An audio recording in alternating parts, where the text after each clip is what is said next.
आजचा हा video newly मदरसाठी फार महत्त्वाचा आहे.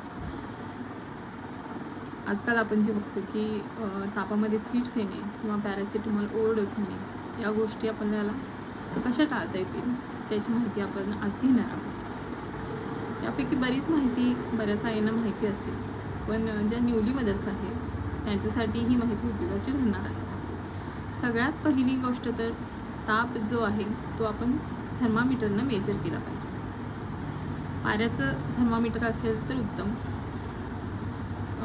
ताप जर समजा 99पर्यंत असेल तर शक्यतो औषध घालायची काही गरज नाही.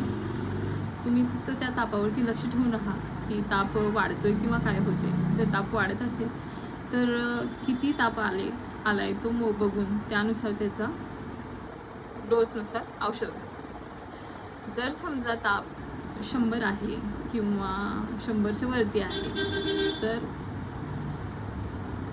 तुमच्या डॉक्टरांनी लिहून दिलेलं औषध त्या बाळाच्या वजनानुसार त्याचा जो डोस येतो तो डोस तुम्ही घालणं आवश्यक आहे. जर समजा ताप 101 किंवा 104च्या दरम्यान असेल तर तापाचं औषध पण घाला आणि त्याच्याबरोबर बाळाला कोमट पाण्यानं पुसून देखील घ्या.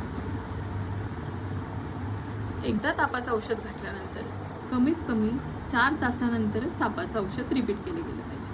त्याच्या आतमध्ये जर तुम्ही घालाल तर पॅरासिटामॉल ओव्हरडोस होऊन बाळाला त्रास होण्याची शक्यता आहे. ताप आलेला असताना बाळाला डिहायड्रेट होऊ न देणे हे महत्त्वाचं आहे. त्यासाठी तुम्ही त्याला पाणी पाजत राहिलं पाहिजे किंवा लिक्विड्स देत राहिलं पाहिजे. तापामुळे शरीरातलं पाणी कमी होतं, स्वेटिंगनं ताप कंट्रोल करण्यासाठी स्वेटिंग होतं आणि त्याच्यामुळे बाळ डिहायड्रेट होऊ शकतं. त्यामुळे बाळाला पाणी पाजत राहिलं पाहिजे. बाळ जर खात नसेल तर त्याला जबरदस्ती खायला घालण्याचा प्रयत्न करू नका. बाळाचा ताप उतरल्यानंतरच त्याला खायला घाला.